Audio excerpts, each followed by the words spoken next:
حضرت خبیب اکیلے اور مکے کا دور اور چاروں جانب کافر، اور چوک میں جب پھانسی پہ لٹکایا جانے لگا تو ابو سفیان بولے اور بول کے کہنے لگے یار بندہ کوئی کام کر کے بڑا پچھتاتا بھی ہے کہ یار نتیجہ کیا نکلا؟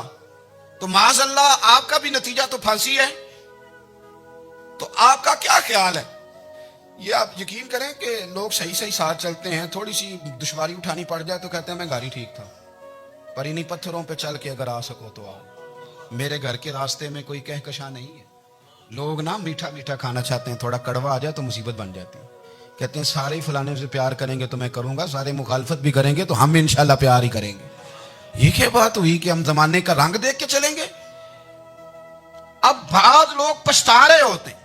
حضرت خبیب سے کہا، ابو سفیان نے ابھی کلمہ نہیں پڑھتے تھے، کہنے لگے تو اس وقت پھانسی پہ لٹک رہا ہے اور تیرے نبی مدینے میں اور آرام میں، اور ان کے صحابہ آرام میں، اہل بیت گھر میں، تیرے ذہن میں اگر اس وقت یہ بات ہو کہ اس وقت تیری جگہ پہ وہ ہوتے معاذ اللہ، تو پھر کیا ہوتا؟ مجمع غیروں کا، علاقہ غیروں کا۔ یہ ٹائم آیا تھا اب نعرہ رسالت لگانے کا، اب ٹائم آیا حضرت خبیب نے نعرہ رسالت لگانا ہے، پر لگانا کس طرح ہے کہ کافر یاد رکھیں۔ حضرت خبیب سے کہنے لگے اگر تیری جگہ حضور ہوتے تو پھر تیرا کیا خیال ہے معاذ اللہ؟ تو حضرت خبیب کہنے لگے تم ابھی بھی نہیں سمجھے؟ ٹھیک ہے میں مکے میں اکیلا ہوں، سارے لوگ مدینے میں ہیں، پر میں پچھتا نہیں رہا، میں تو فخر کر رہا ہوں۔ میں فخر کر رہا ہوں اس لیے کہ چوری کر کے جان نہیں دے رہا، مدینے والے کی عزت پہ جان دے رہا ہوں، میں فخر کر رہا ہوں۔ فرمایا سن، تو کہتا ہے تیری جگہ حضور ہوتے اور تم انہیں یہاں معاذ اللہ پھانسی پہ لٹکاتے۔ فرمایا سن، میں تو یہ بھی پسند نہیں کرتا کہ میں گھر میں بیٹھا ہوں اور میرے نبی کو ہلکا سا کانٹا بھی چبھ جائے۔ ہمارا اپنے نبی سے محبت کا رشتہ ہے، ایک کانٹا بھی حضور کے قدم مبارک میں چبھے ہمیں برداشت۔ مجمع ان کا تھا، نعرے لگ رہے تھے، ہم نے مسلمان پکڑ لیا، لیکن حضرت خبیب نے اکیلے، اللہ کرے آپ کو میری بات کی سمجھ آئے، اللہ کرے آپ کو سمجھ آئے، اکیلے جب پھانسی کے تختے کے قریب نعرہ لگایا نا کہ میں تو کانٹا بھی نہیں چبھنے دوں گا اپنے نبی کو، اب سارے ہار گئے۔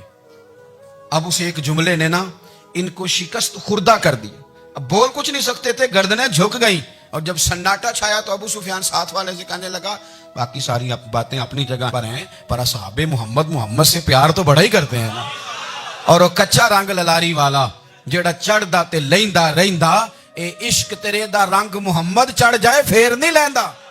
کہا یار پیار تو یہ کرتے ہیں نا، اس میں کوئی شک والی بات؟ اس پیار سے کافر ڈرتا ہے۔ نبی پاک کے ساتھ جذباتی وابستگی، حضور کے ساتھ غلاموں کا جذباتی رشتہ، اور نبی پاک صلی اللہ تعالی علیہ وسلم کی آمد پر تشکر کے جذبات۔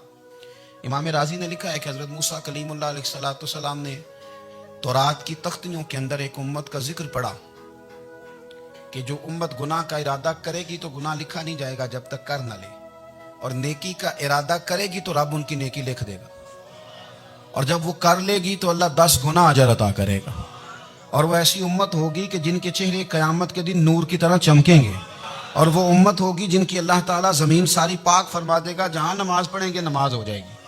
یہ تذکرے پڑھ کے تو حضرت موسیٰ کلیم عرض کرنے لگے اللہ یہ امت میری بنا دے، تو رب کریم نے فرمایا کہ موسیٰ نہیں، یہ تو میرے محبوب کی امت ہے، فرمایا یہ تو میرے نبی پاک کی امت، حضور کی امت۔ اللہ اکبر۔ حضرت موسیٰ معمولی آدمی نہیں، وہ جلیل القدر پیغمبر ہیں جن کا قرآن کے ہر سپارے میں تذکرہ ہے، کہیں واضح طور پہ کہیں اشارتاً، ہر پارے میں۔